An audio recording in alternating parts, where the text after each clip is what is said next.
किसकी स्त्री? यमुना के किनारे धर्मस्थान नामक एक नगर था। अगर हमारे चैनल पर नए हो तो चैनल को सब्सक्राइब करें और वीडियो को लाइक करें। उसे नगर में गणाधिप नाम का राजा राज करता था। उसी में केशव नाम का एक ब्राह्मण भी रहता था। ब्राह्मण यमुना के तीर पर जप तप किया करता था। उसके एक लड़की थी जिसका नाम मालती था। वह बड़ी रूपवती थी। जब वह ब्याह के योग्य हुई तो उसके माता पिता और भाई को चिंता हुई। संयोग से एक दिन जब ब्राह्मण अपने किसी यजमान की बारात में गया था और भाई पढ़ने गया था, तभी उनके घर में एक ब्राह्मण का लड़का आया। लड़की की मां ने उसके रूप और गुणों को देखकर उससे कहा कि मैं तुमसे अपनी लड़की का ब्याह करूंगी। होनहार की बात कि उधर ब्राह्मण पिता को भी एक दूसरा लड़का मिल गया और उसने उस लड़के को भी यही वचन दे दिया। उधर ब्राह्मण का लड़का जहां पढ़ने गया था वहां वह एक लड़के से यही वादा कर आया। अगर हमारे चैनल पर नए हो तो चैनल को सब्सक्राइब करें और वीडियो को लाइक करें।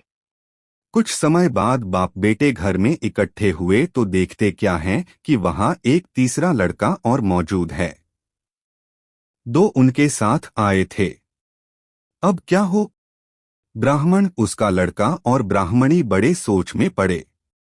दैवयोग से हुआ क्या कि लड़की को सांप ने काट लिया और वह मर गई। उसके बाप, भाई और तीनों लड़कों ने बड़ी भागदौड़ की, जहर झाड़ने वालों को बुलाया, पर कोई नतीजा न निकला। सब अपनी अपनी करके चले गए। दुखी होकर वे उस लड़की को श्मशान में ले गए और क्रियाकर्म कर आए।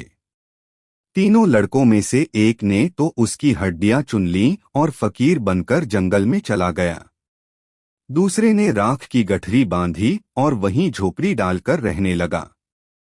तीसरा योगी होकर देश देश घूमने लगा। एक दिन की बात है, वह तीसरा लड़का घूमते घामते किसी नगर में पहुंचा और एक ब्राह्मणी के घर भोजन करने बैठा। जैसे ही उस घर की ब्राह्मणी भोजन परोसने आई कि उसके छोटे लड़के ने उसका आंचल पकड़ लिया। ब्राह्मणी से अपना आंचल छुड़ता नहीं था। ब्राह्मणी को बड़ा गुस्सा आया।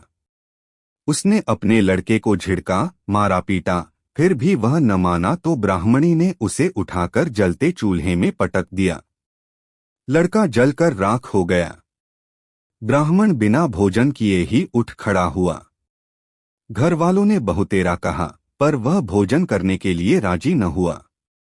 उसने कहा, जिस घर में ऐसी राक्षसी हो उसमें मैं भोजन नहीं कर सकता। अगर हमारे चैनल पर नए हो तो चैनल को सब्सक्राइब करें और वीडियो को लाइक करें।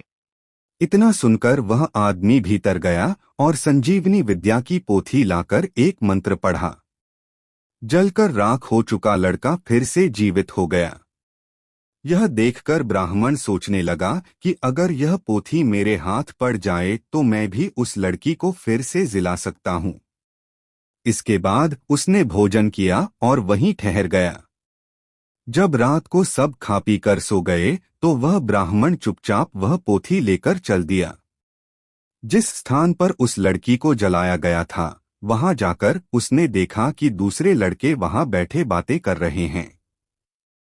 इस ब्राह्मण के यह कहने पर कि उसे संजीवनी विद्या की पोथी मिल गई है और वह मंत्र पढ़कर लड़की को जिला सकता है, उन दोनों ने हड्डियां और राख निकाली। ब्राह्मण ने जैसे ही मंत्र पढ़ा वह लड़की जी उठी। अब तीनों उसके पीछे आपस में झगड़ने लगे। इतना कहकर बेताल बोला, राजा बताओ कि वह लड़की किसकी स्त्री होनी चाहिए। राजा ने जवाब दिया, जो वहां कुटिया बनाकर रहा उसकी। बेताल ने पूछा, क्यों?